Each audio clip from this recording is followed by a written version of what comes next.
అది సమయాన్ని ఏం చేయకూడదని చెప్పుకున్నా, సమయాన్ని వృధాగా గడపక, సమయాన్ని వ్యర్థముగా పోనీయక, ఆ సమయాన్ని దేవుడిచ్చే సమయాన్ని ఇదిగో ఈరోజు క్రైస్తవులు ఎలా కలిగి ఉండాలి అని పోయిన వారంలో మాట్లాడాం. సమయాన్ని పోనీయక సద్వినియోగం చేసుకుని ఎలా ఉండకూడదో అజ్ఞానుల వలె కాక జ్ఞానుల వలె నడుచుకున్నట్లు జాగ్రత్త కలిగి ఉండండి. జాగ్రత్త అంటే దేవుడిచ్చే ఈ విలువైన సమయాన్ని ఎలా పోనవ్వకూడదంటే వృధాగా పోనవ్వకూడదు. మనకి ఇంపార్టెంట్ పని ఉంటే పర్లేదు, లేకుంటే ఈ పని చేయకపోతే ఇదిగో కొన్ని ఇబ్బందులు నాకు ఉంటాయి, ఖచ్చితంగా ఈ పని చెయ్యాలి. అయితే అలాంటి విషయంలో ఏమంటే మనము కనీసం అటువంటి విషయంలో ఒకవేళ పనులు ఉన్నా పర్లేదు, కానీ ఇంటికాడే ఒకవేళ నిర్లక్ష్యముతో ఇంటికాడ ఉండి పని పాట లేకుండా కూడా ఇంటికాడే కాలయాపనగా సమయాన్ని ఖర్చుపెట్టినట్లయితే ఒకరోజు దేవుని సింహాసనం మీద నిలబడి తీర్పులో దేవునికి సమాధానము చెప్పవలసిన అవసరత ఖచ్చితంగా నాకేంటి, విశ్వాసులుగా ఉన్నవారేంటి, లేకుంటే ప్రతి ఆదివారం మందిరంలోనికి వెళుతున్న వారు ఎవరైనా సరే ఆయన ఎదుట నిలబడవలసిందే. దేవుడి సమయాన్ని ఇచ్చిన మనకి ఎందుకంటే ఇదిగో నీ జీవితాన్ని మార్చుకోవాలి, నీ బ్రతుకును మార్చుకోవాలి. వాక్యము చేత నువ్వు నీ బ్రతుకును తుత్తుకొని ప్రభు కొరకు భయభక్తులు కలిగి బ్రతకాలి. అందుకే సమయాన్ని నువ్వు పోనీయమక, ఆ సమయాన్ని నువ్వేం చేసుకోవాలంటే సద్వినియోగం చేసుకోవాలి. ఎందుకంటే ఈరోజు చూడలేని వారు, ఈ రోజు లేని వారు, ఈ రోజున అనుభవించలేని వారు ఎందరో మృతుల లోకానికి వెళ్ళిపోయి కలిసిపోయేవారు ఎందరో ఈ ప్రపంచంలో ఉన్నారు. చనిపోయారు ఎందరో, ధనవంతులు కానీ, పేదవారు కానీ, కోటేశ్వరులు కానీ ఎందరో భూమిని విడిచిపెట్టి ఏమండి ఈ మట్టిలో కలిసిపోయిన వారు ఎందరో ఉన్నారు. మరి ఈరోజు మనం ఎందుకు సజీవంగా ఉన్నాం? దేవుడు మనకు అవకాశం ఇచ్చారంటే మారు మనసు పొంది ఇదిగో మన జీవితాన్ని దేవునికి సమర్పించుకుని భయభక్తులు కలిగి నా కొరకు బ్రతకాలి. సమయం ఇచ్చాను, సమయాన్ని నువ్వేం చేసుకోవాలి? సద్వినియోగం చేసుకో. ఇదిగో ఇచ్చాను సమయాన్ని, నీ బ్రతుకును మార్చుకో, నీ జీవితాన్ని మార్చుకో, వాక్యము చేత మీ బ్రతుకులు కట్టుకోండి అని దేవుడు మాట్లాడుతున్నారు. అందుకే దినములు చెడ్డవి కనుక, దినాలు చెడ్డవంటే ఎక్కడ చూడండి యథార్థత ఉందా, ప్రేమ ఉందా, ఐక్యత ఉందా, సమాధానం ఉందా, ఒకరంటే ఒకరిని ఏమైనా ఆత్మీయత కలిగి ప్రేమానుబంధాలతో ఎవరైనా మనుషుల్లో అలాంటి ప్రేమ కనబడుతుందా? స్వార్థము మొదలు కానించి అసూయ వరకు, అసూయ కానుండి స్వార్థము వరకు ఎక్కడ చూసినా కానీ ప్రేమ చల్లారిపోయి ఎర్దులుగా బ్రతికి వారు కనబడట్లేదా? అలాంటి లోకంలో బ్రతుకుతూ కూడా, అలాంటి దినాలలో ఉంటూ కూడా దేవుడిచ్చే సమయాన్ని ఒకవేళ నిర్లక్ష్యముగా మనం పోనిస్తే, మరణించిన తర్వాత రక్షణ లేకపోతే అసలు మనల్ని రక్షించేవాడు ఎవ్వడు కూడా లేడు. అందుకే రక్షించే దేవుడు మనకున్నారు. ఇప్పుడు రక్షణ పొందుకోవడానికి అవకాశం ఉంది. ఆ రోజు యేసుక్రీస్తు ప్రభు శిష్యులు ఎవరైతే ఉన్నారో ఆ శిష్యులతో మాట్లాడుతుంది తెలుసా? మీరు సర్వలోకానికి వెళ్ళి సర్వ సృష్టికి సువార్తను ప్రకటించండి. సర్వలోకానికి ఎందుకు వెళ్ళాలి? అనేక మంది బిడ్డలు ఎవరైతే ఉన్నారో యేసుక్రీస్తు ప్రభు అని విశ్వాసం ఉంచి వాక్యము చేత ఎవరైతే విని రక్షణ పొందుతారో వారు ప్రభు కొరకు బాప్తిసం పొందే రక్షణ కాపాడుకుంటే వారికి పరలోకాన్ని ఇస్తాను. మీరు సర్వలోకానికి వెళ్ళండి, సర్వ సృష్టికి సువార్తను ప్రకటించండి అని చెప్పాడు ఆయన. ఆయన శిష్యులు ఎవరైతే ఉన్నారో ఆది అపోస్తుల సంఘములో ఉంటున్న శిష్యులు పేతురు గాని, యోహాను గాని, యాకోబు గాని, ఆంద్రియ గాని, పేతురు గాని 12 మంది శిష్యులు ఎవరైతే ఉన్నారో వారందరూ కూడా ఈ ప్రపంచాన్ని తిరగేశారు. దేవుని గొప్పతనాన్ని, దేవునిలో ఉంటున్న గుణ లక్షణాన్ని, ఆయన మరణ పునరుద్ధానాన్ని కూడా ఏమండి సువార్త ప్రకటించి అనేక మందిని క్రీస్తులోనికి నడిపించాలి. అందుకే నమ్మి బాప్తిస్మం పొంది ఎవరైతే నమ్ముతారో, నమ్మిన వారు ఏమవుతారో రక్షింపబడతారు. నమ్మని వానికి శిక్ష.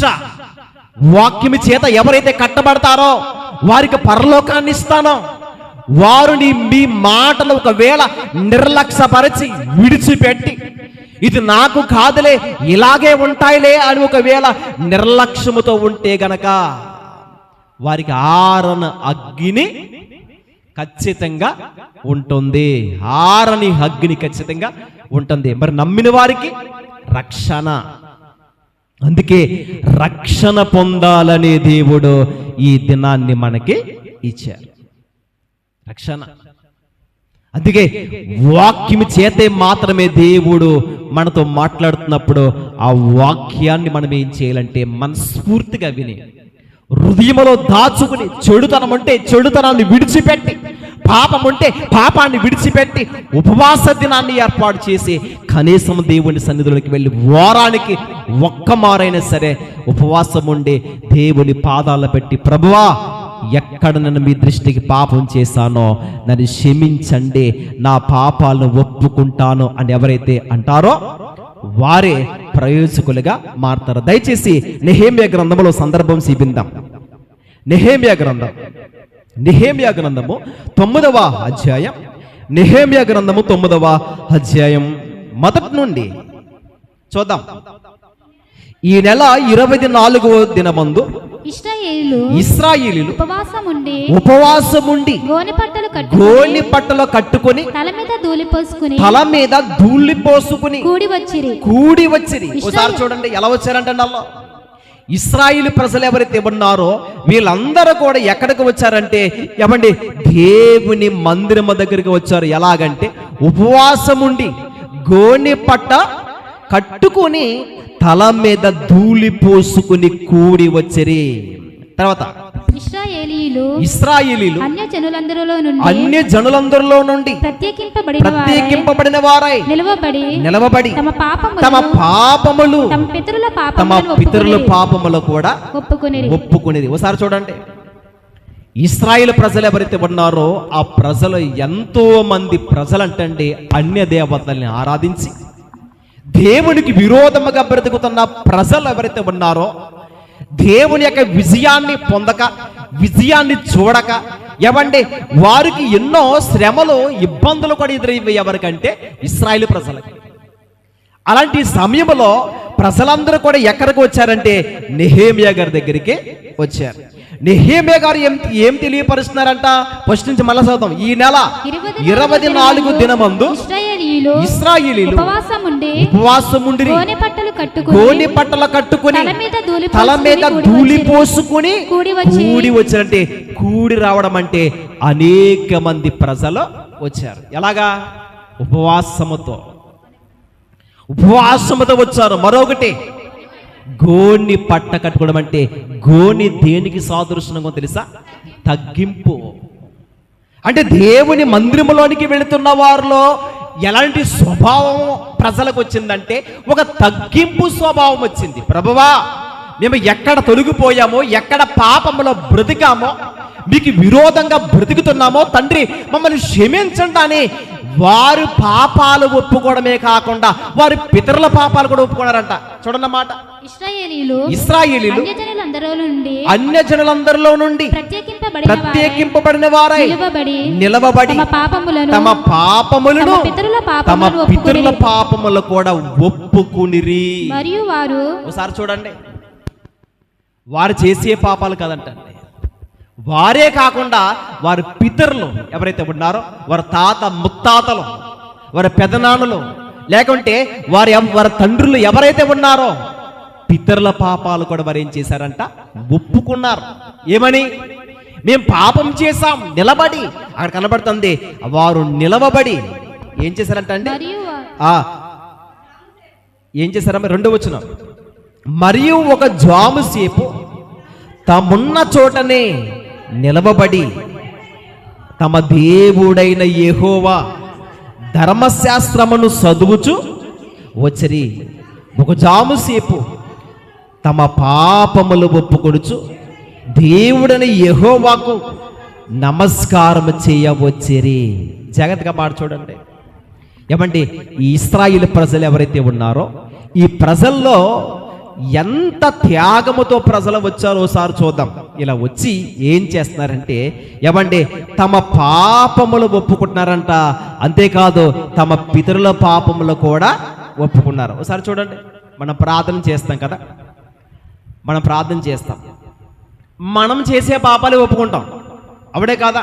సాధారణంగా ప్రార్థనలో ప్రభువా నేను మీకు విరోధంగా పాపం చేశానో లేదా చెయ్యలేని తప్పు చేస్తానో నన్ను క్షమించండి, నేను విజయాన్ని చూడలేకపోతున్నానో, నాకు అన్ని అపజయమే కలుగుతుంది అని దేవుని సన్నిధిలో ఒకవేళ ఇలా మొరపెట్టచ్చు. కానీ ఆ ప్రజలు ఏం చేశారంటే వారు చేసుకునే పాపాలు ఒప్పుకోవడమే కాకుండా వారు పితరుల పాపాలు కూడా ఒప్పుకున్నారంట. చూసారా? ఈరోజు మనలో కూడా ఉండవలసిన త్యాగం ఏంటంటే ఉపవాస ప్రార్థన కూడికలో మనం ఉంటున్నాం. మనం అందరము కూడా దేవుని సన్నిధిలో రోజుకి ఒక మారు ఉపవాసం ఉండి, అంటే వారములో ఒక మారు ఉపవాసం ఉండి దేవుని సన్నిధానంలోనికి వెళ్ళి మనము కూడా ఇలాంటి త్యాగంతో ఉండాలి. నేడు ప్రజలు ఎలాగున్నారో, ఇశ్రాయేలు ప్రజలు ఎలాగున్నారంటే ఇదిగో వారు పితరుల పాపాలు కూడా ఒప్పుకున్నారో ఏమండి ఒక జాము సేపు తనున్న చోటున నిలబడి తన దేవుడైన యెహోవా ధర్మశాస్త్ర గ్రంథమును చదువుతూ వచ్చారంట. ఏమండి ఒక జాము సేపు ఏం చేశారు వాళ్ళు? ఫస్ట్ వారి పాపములు ఒప్పుకోండి. జాముకి ఎన్ని గంటలు? 3 గంటలు. పాపాన్ని ఎంతసేపు ఒప్పుకోవచ్చు మనం? తండ్రిని పాపం చేశాను క్షమించండి, అయిపోయింది. అదేనా? నేను తప్పు చేశాను ప్రభా, ఎక్కడ తొలగిపోయాను క్షమిక, లేకుంటే ఒక 5 నిమిషాలు వేసుకోండి. ఒక 5 నిమిషాల్లో మనం చేసే పాపాన్ని ఆయన సన్నిధిలో ఒప్పేసుకుంటాం. ఒక జాము సేపు అంట. ఏమండి ఒక్క జాము సేపు, జాముకి 3 గంటలు. 3 గంటల సేపు ఏం చేశారు అనుకుంటారు ప్రజలు? పాపాలు ఒప్పుకున్నారు. సరే, పాపాలు ఒప్పుకోవడం అంటే ఏదో ప్రభా నన్ను క్షమించేయండి ప్రభా అని ఏదో అనుకోలేదాలో. ఎంతగా ఏడ్చారో, దేవుని సన్నిధిలోనికి వెళ్ళి ఎంతగా ఏడ్చారో. ఒకసారి ఈ సందర్భంలో మాట ఉంటుంది, చూద్దాం. ప్రజలు అంటండి ఎలా ఏడ్చారో సందర్భాన్ని, ఏడుస్తూ ఉంటున్నప్పుడు ఆ సందర్భాన్ని ఒకసారి చూద్దాం. హెజ్రా గంధము 10వ అధ్యాయం. హెజ్రా గంధము 10వ అధ్యాయం మొదటి నుండి. హెజ్రా ఏడ్చుచు దేవుని మందిరము ఎదుట సాష్టాంగపడుచు పాపములు ఒప్పుకొని ప్రార్థన చేశాను. ఏమంటే హెజ్రా గారు మనకు తెలుసు కదా, ఆయన ఎవరండి? ఆయన శాస్త్రి. హెజ్రా గారు ఎవరంటే ఒక శాస్త్రి. ఇలాంటి ఆయన ధర్మశాస్త్రాన్ని ఎంతగా ధ్యానించేవాడు, అనేక మందికి ఉన్నది ఉన్నట్టుగా స్పష్టంగా కూడా బోధించే శాస్త్రి ఇతను. అలాంటి ఏమండి ఒక దైవజనుడిగా కనపడుతున్న, ఒక యాజకుడిగా కనపడుతున్న ఈ శాస్త్రి హెజ్రా ఏం చేశాడంటే దేవుని మందిరములోకి వెళ్ళి అంటే తన ఎదుట దేవుని మందిరమును వెళ్ళి ఆయన పాదముల ఎదుట సాష్టాంగపడి ఏం చేస్తున్నాడు? ఆయన ఏడుస్తున్నాడు. పాపములు ఒప్పుకొనుచు ఏడుస్తున్నాడంట అక్కడ. ఏమంటే ఇలా ఏడవగానే ఇశ్రాయేలులో పురుషులు, స్త్రీలు, చిన్నవారు మిక్కిలి గొప్ప సమూహముగా అతను ఎత్తగా వచ్చి ఏం చేశారంటే కూడి బహుగా ఏడవగా. ఎవరిని చూసారా? ఒక దైవజనుడే దేవుని పాదాల పట్టుకుని ఏడుస్తుంటే ప్రజలందరూ కూడా ఏం చేశారంట? ఏడవడం మొదలు పెట్టారు.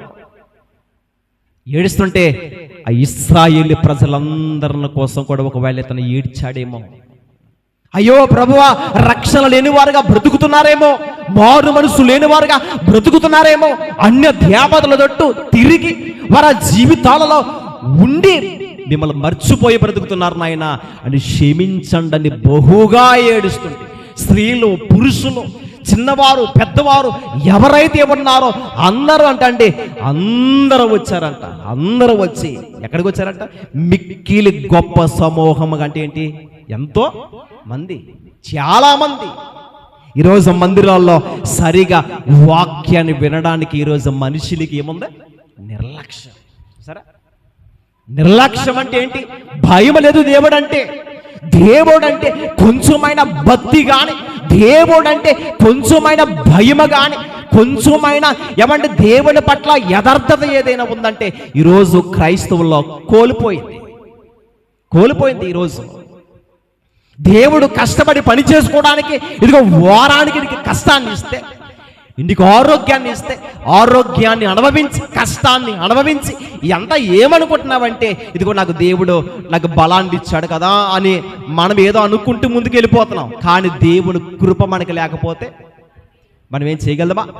ఈ 6 రోజులు కష్టపడి పని చేసుకోగలుగుతున్నామంటే ఇది మన సొంత బలమ చేతనో సొంత శక్తి చేత కాదు.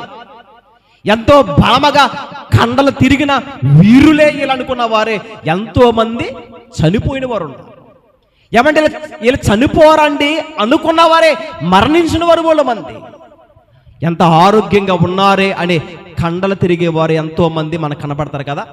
అలాంటి వారు కూడా భూమిని విడిచిపెట్టి వెళ్ళిపోతున్నారేంటి అంటే ఆయన ఎదుట బలవంతులు కూడా బలహీనులే.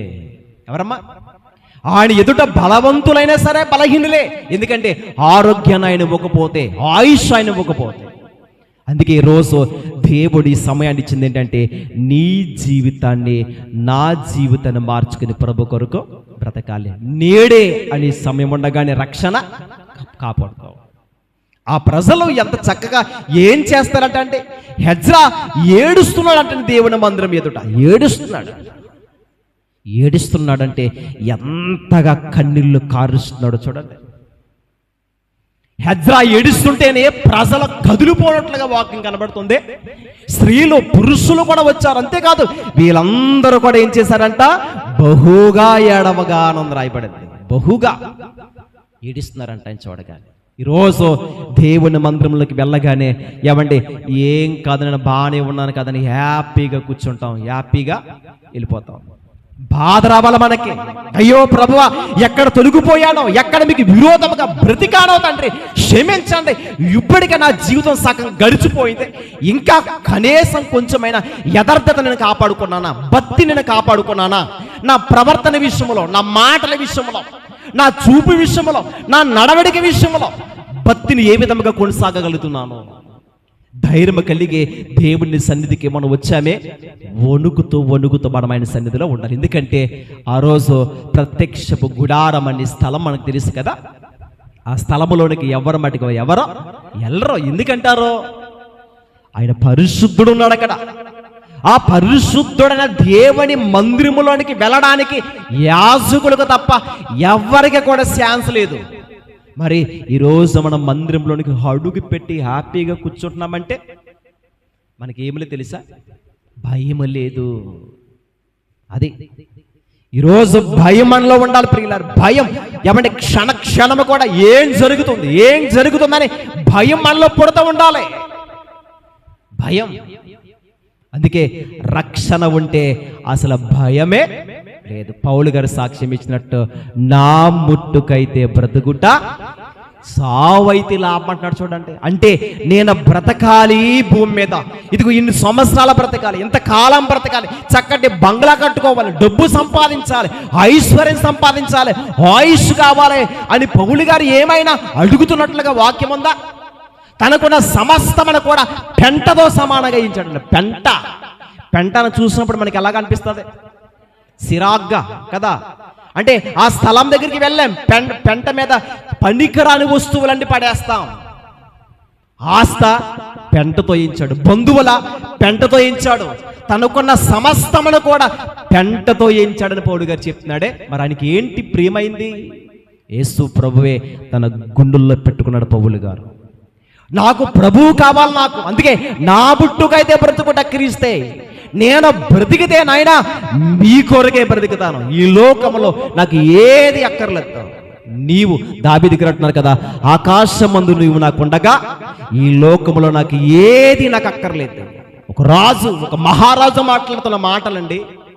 ఒక మహారాజు మనలంటే ఒక సామాన్యమైన మనుషులు కాదు.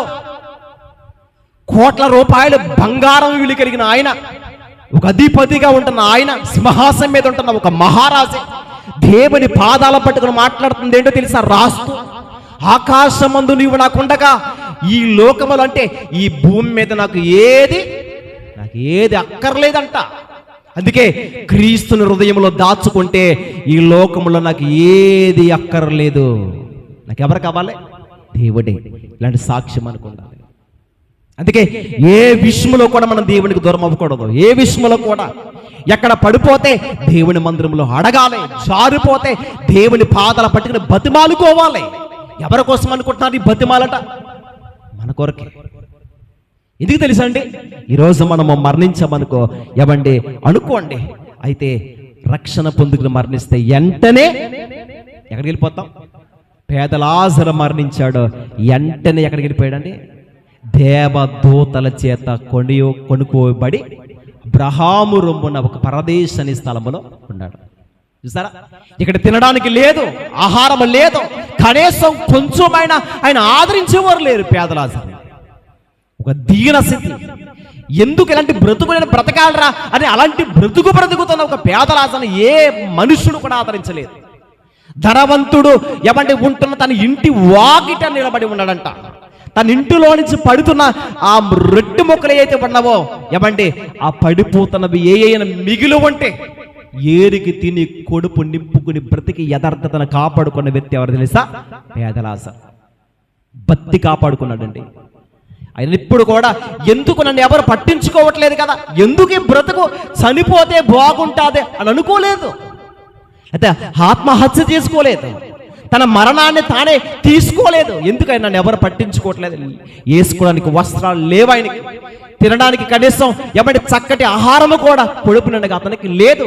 దొరికితే తినేవాడు, లేకపోతే ఆ రోజు ఉపవాసముతో ఉండేవాడు. అలాంటి గొప్ప పేద లాజరే దేవుని దృష్టికి నీతిమంతుడిగా బ్రతికాడు. ఒకరోజు మరణం వచ్చింది. ఎక్కడికి వెళ్ళాడు చెప్పండి? పరలోకానికి. చూసారా? కొన్ని వేల రూపాయలు, 1 మిలియన్ కోట్ల రూపాయలు ఇచ్చినా కానీ పరలోకం ఏమి రాదు. ఈ ప్రపంచమంతా తీసుకుని వచ్చి ఏమంటే కొన్ని మిలియన్ బంగారం తూకినా కానీ అసలు పరలోకం ఎవరికి ఛాన్స్ లేదు. ఎంతో మంది ధనవంతులు ఉన్నారు, ఎంతో మంది కోటేశ్వరులు ఉన్నారు. మాకుందండి ఆస్తి, ఇదిగో ఎంతైనా సరే మేము కుర్చీ పెడతాం, మాకు పరలోకాన్ని ఇవ్వండి అంటే అసలు నీ డబ్బు ఏది? అందుకే ఉగ్రహము దినవందు నీ ఆస్తి అక్కడికి రాదంట. తెలుసా అండి? ఆస్తి అక్కడికి రాదు. ఎందుకంటే పరలోకం అన్నదే ఊరికినే మనకు వస్తుంది. ఎలా తెలుసా? భయభక్తులు కలిగి భక్తితో మనం ఉంటే. ఇక్కడ ఏదైనా ఏమంటే మనము ఏదైనా ఒకటి చిన్న లెటర్ ఏదైనా పెట్టి ఒక అధికారి దగ్గరికి వెళ్ళి, ఏమండి ఇదిగో నాకు ఈ లెటర్ పూజ చేయండి అని చెప్పమనుకోండి, దానికి ఏం తీసుకుంటారో చెప్పండి? డబ్బులు తీసుకుంటారు, ఏదైనా కమిషన్ తీసుకుంటారు, ఏదైనా హెల్ప్ చేయడానికి చిన్న చిన్న విషయంలో కూడా కదా. అంటే చిన్న చిన్న విషయంలోనే ఏం చేసుకుంటారంటే ఊరికి మనకి ఏది ఇవ్వరు, దాని వెనకాల లంచాన్ని తీసుకుని మనకి ఇస్తారు. అవునే కదా? కానీ పరలోకం అన్నదే 1 రూపాయి కూడా మనం ఇవ్వవలసినంత అవసరత లేదు. దేవునికి మన హృదయాన్ని ఇస్తే, మన జీవితాన్ని దేవునికి సమర్పించుకుంటే, ప్రభువా నీవు తప్ప నాకు ఈ లోకంలో ఏది నాకు వద్దు నాయనా అని నిజాతిగా భక్తితో బ్రతికితే, మనుషులు తునీకరించిన, మనుషులే లేనిపోయిన మాటలు కల్పించినా గాని భక్తి కాపాడుకుని, యథార్థతను కాపాడుకొని, విశ్వాసమును కాపాడుకొని, ఏమంటే ప్రభు వైపే మన గురి నిలుపుకొని, వాక్యాన్ని చదువుకొని, దేవుని సన్నిధానంలోకి వెళ్ళి ప్రార్థనలో ఏకేపించి, వారానికి ఒక్కసారైనా సరే మన కొడుపు మార్చుకుని ఉపవాసం ఉండి దేవుని పాదాల పట్టుకుని మనం బతిమాలుకుంటే, అయ్యా ఈరోజు నేను బ్రతికి ఉన్నానో, నాకు మరణం ఎప్పుడు వస్తుందో కూడా తెలియదు నాయన, నాకు రక్షణ కావాలి, నాకు దయచేయరా అని యథార్థ హృదయముతో మనం బ్రతికితే, దేవుని పాదాలు పట్టుకుని బ్రతికితే ఖచ్చితంగా దేవుడు మనకి ఏమిస్తారు చెప్పండి? పరలోకం. అందుకేనండి ఈ కార్యక్రమాలు దేనికి అనుకుంటున్నారు? ఎందుకనుకుంటున్నారు? ఈ ప్రార్థన కూడికలో పరలోకానికి వెళ్ళడానికి, పరలోకానికి. అందుకే వాక్యం మీద మన దృష్టి పెట్టాలి. మన బ్రతుకు దినములన్నీ కూడా ఈ గ్రంథాన్ని చదువుకుని ఏ విషయంలో తొలగిపోకుండా నువ్వు ఎలా ఉండాలి భక్తులు. అందుకే ఒకసారి చూద్దాం చూడండి, ఒకసారి వాక్యం చూద్దాం. ద్వితీయోపదేశ కాండము 17వ అధ్యాయం 21 చూడండి.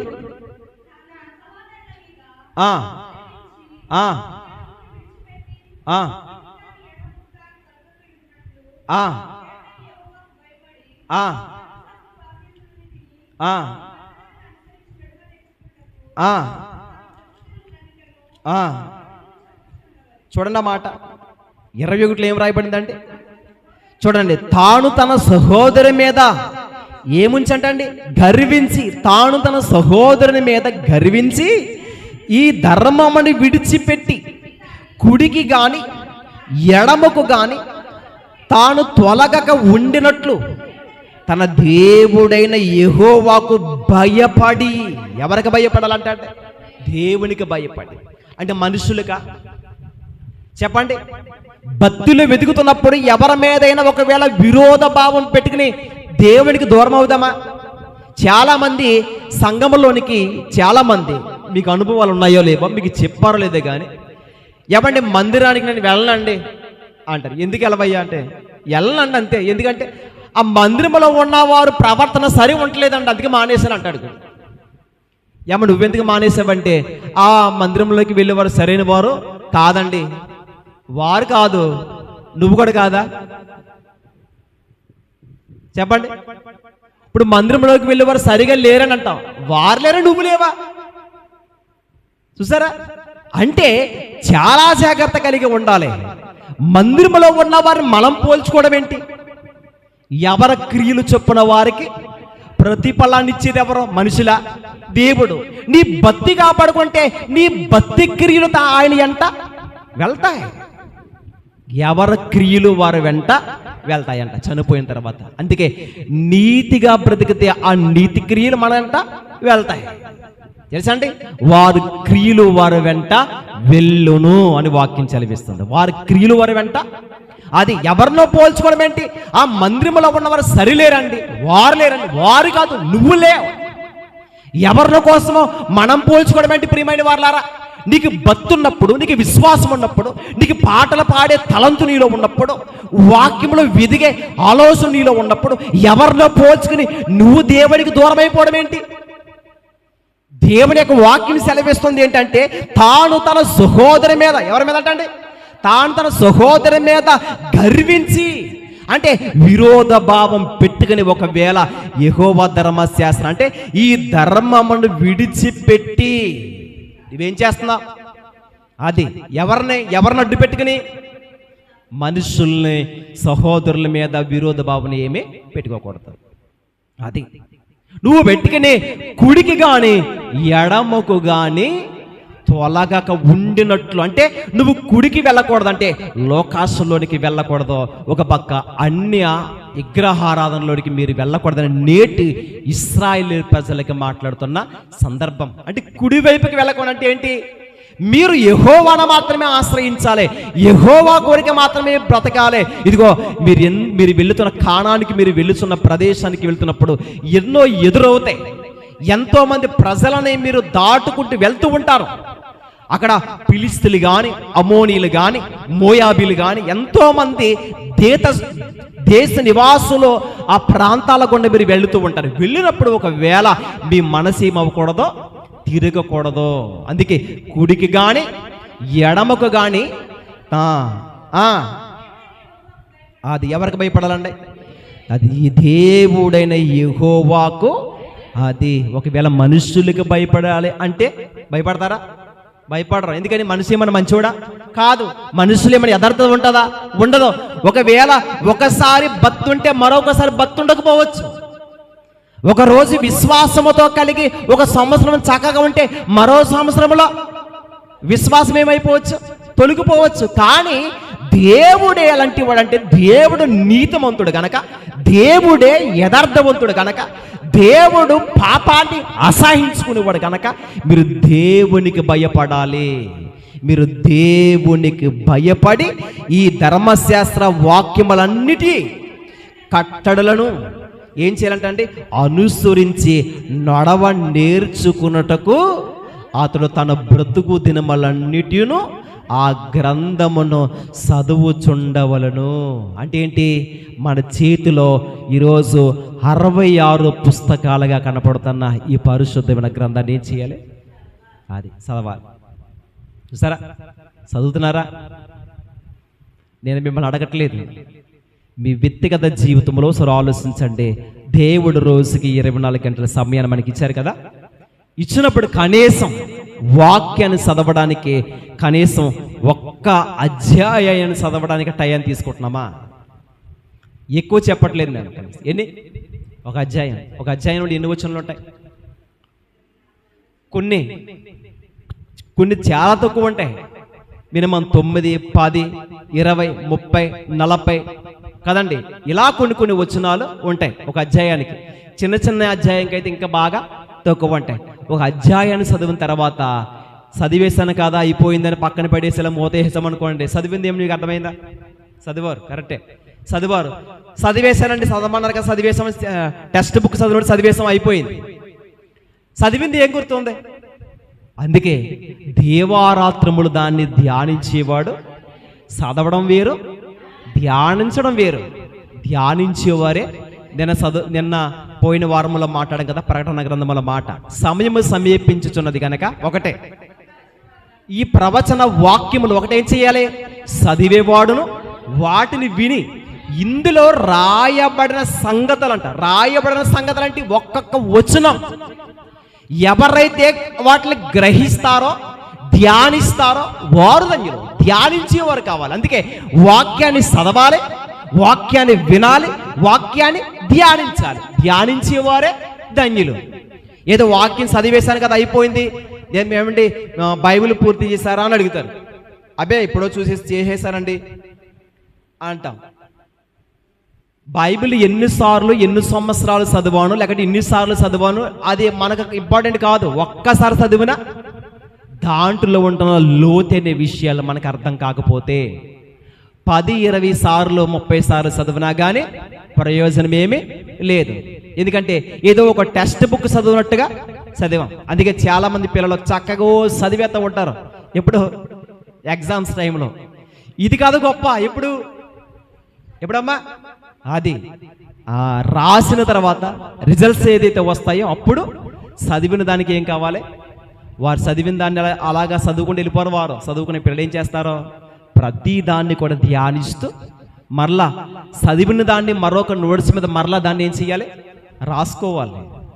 అలా రాసుకుంటున్నప్పుడు ఎగ్జామ్స్లో రాయడానికి అవకాశాలు ఉంటాయి. వింటున్నారా? ఇప్పుడు దీని మీద ఎంత శ్రద్ధ పెట్టినప్పుడు ఇది మన భవిష్యత్తు అనుకుంటున్నాం కదా, నా చదువు నా భవిష్యత్తు అనుకుంటున్నాం. మరి వాక్యం ఏమైంది? మన బ్రతుకు దినములన్నీ ఏం చేయాలంట? ఆ గ్రంథమును చదవవలను. బ్రతుకు దినములు అంటే మరణించినంత వరకు కూడా మనం ఏం చేయాలి? చదవాలి. చదివేవారే ధన్యులు.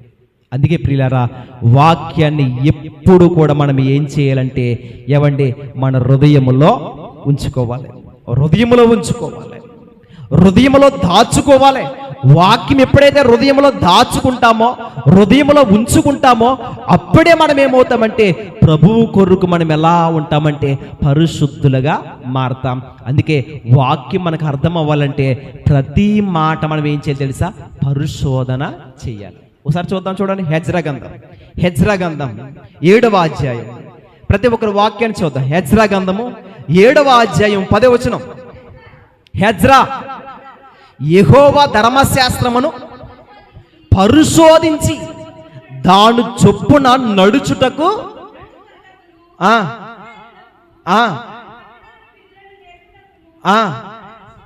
చూడండి ఎంత చక్కగా మాట అంటే.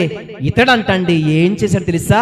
హెజ్రా యెహోవా ధర్మశాస్త్రం ఏం చేసేవాడట? ఆయన పరిశోధించేవాడు. అంతేకాదు దాని చొప్పున నడుచుటకు.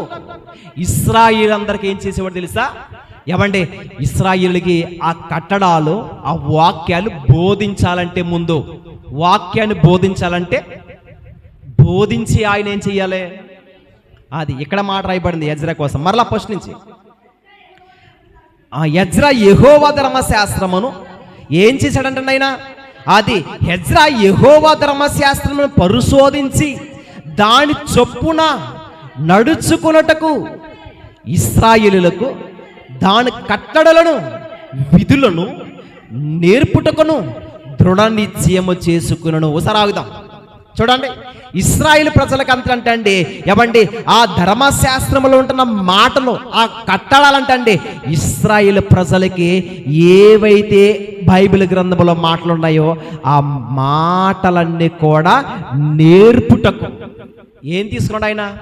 దృఢ నిశ్చయము చేసుకును అని మాట కనపడుతుంది. చూడండి, తన మనసులో ఒక ఆలోచన కలిగి ఉంది. నాలో ఉంటున్న వాక్యము ప్రజలందరికీ కూడా ఏం చేయాలనుకున్నాడు ఆయన?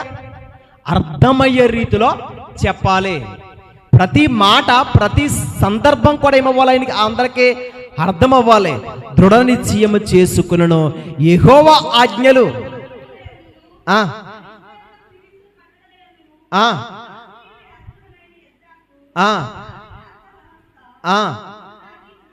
చూడండి, ఎంత చక్కటి మాట కాదు ప్రియమైన వారలారా. ఈరోజు చాలామంది మందిరాల్లో ఏదో చెప్పుకుంటూ వెళ్ళిపోవడం బట్టి ఎవరికి వాక్యం అర్థమవుతుందా? వివరంగా అర్థమయ్యే చెప్పే సంఘాలలో ఈరోజు విశ్వాసులు కొలువైపోయారు, తెలుసా? అందుకే వాక్యము ఉన్నట్టుగా పరిశోధనగా ఒక సందర్భాల ప్రకారంగా వాక్యం వెళ్తే ఆ మాటలో ఎక్కడుంటాయి? అది ఇక్కడ ఈ బైబిల్ క్లాస్ ఏర్పాటు చేస్తారు. పిల్లలు ఈరోజు రిఫరెన్స్లు అందిస్తున్నారంటే, ఈరోజు పాడుతున్నారంటే, ఈరోజు ఎన్నో విషయాలు నేర్చుకుంటున్నారంటే కేవలం ఈ పరిచర్య ప్రారంభించడం కానుండి ఎన్నో విషయాలు నేర్చుకున్నారు యవ్వనస్తులు. అవునే కాదా? నేర్చుకున్న మీద నేర్చుకున్నట్లు కాకుండా ఎక్కడ ఉండాలి? హృదయంలో ఉండాలి. బైబిల్ లేకుండా కూడా వారికి రిఫరెన్స్లతో సహా చెప్పాలి. పలానా మాట ఎక్కడ ఉంటుంది అని చెప్పగానే చేయాలి. ఏమ్మా ఎక్కడ ఉండాలి? తిమోతి గారి కోసం ఒకసారి మాట్లాడమనుకోండి. నువ్వు యవ్వనిష్టల నుండి పారిపోము, ఎక్కడ ఉంటుంది అది? అది ఇప్పుడు ఎన్నో తిమోతి? 2 తిమోతి రాసిన పత్రిక. అది ఇలా చెప్పేయాలంటే దాన్ని మరలా ఏం చెయ్యాలి? కంటత పెట్టాలి. ఎలాగా? చూడకోకుండా చెప్పాలి. యవ్వనిష్టల నుండి పారిపోము. తర్వాత పవిత్ర హృదయము నుండి అలాగా ఒక్క సందర్భమే కాదు, ప్రతి విషయాన్ని కూడా మనం ఏం చేయాలి? వాక్యాన్ని ధ్యానించాలి. అందుకే అప్పుడు అలాంటి వాక్యం మనలో ఉంటే ఒకవేళ మనము ఏ సందర్భంలో ఎవరైనా మనల్ని ప్రశ్నలు వేసినా వెంటనే వారికి ఏం చేయొచ్చు? సమాధానం చెప్పచ్చు. వాక్యం మనలో ఉండడం బట్టి ఒకవేళ ఇది దేవుని దృష్టికి విరోధం అనుకుంటే వాక్యం మనలో ఉందనుకోండి, మనము పాపములోనికి వెళ్ళాం, తెలుసా? అందుకే నేర్చుకోవాలి. నేర్చుకుని వాక్యం ఎక్కడ ఉండాలి? హృదయంలో ఉండాలి. అందుకే దేవునికి ఎప్పుడు దూరం అవ్వద్దు. విలువైన మాటలు నేర్చుకుని ఆత్మీయంగా బలపడాలి. ముగించి చెప్తున్నాను. దేవుడిచ్చే ఈ విలువైన సమయాన్ని ఏం చేయకూడదు చెప్పండి. అందుకే ఒక్కొక్క మాట చెప్పి వాక్యాన్ని కోసమే వచ్చి ఆదివారం, వచ్చి శనివారం కూడా వాక్య సందర్భాల కోసమే వెళ్దాం. ఈ మాట చెప్పి వాక్యాన్ని ముగిస్తాను. ఒకసారి చూద్దాం. కీర్తనల గ్రంథము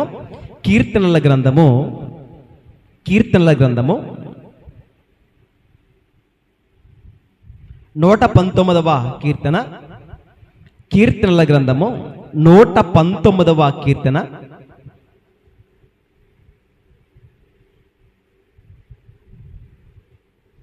153వ వచనం.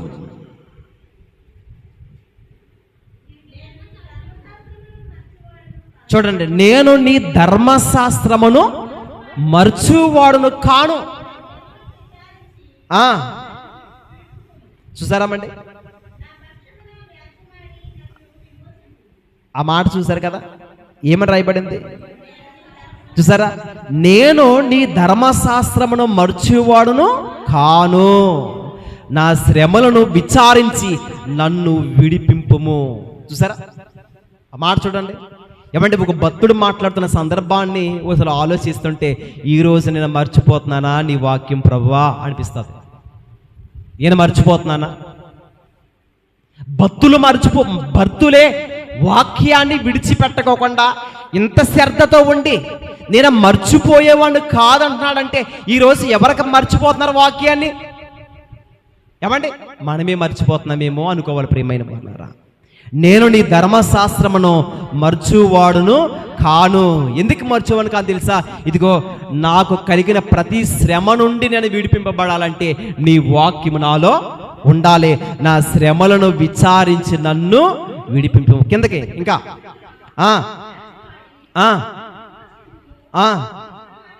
చూడండి, నీ విచ్చిన మాట చొప్పున నన్ను బ్రతికింపము. భక్తిహీనులు నీ కట్టడలను వెతకొట్టలేదు. చాలండి మాట చూడండి. భక్తిహీనులు అంటే ఏం చేయరు? వాక్యాన్ని ముగించుకుంటాను. భక్తిహీనులు ఏం చేయరు చెప్పండి? అది ఆయన కట్టడాలంటే ఏంటి?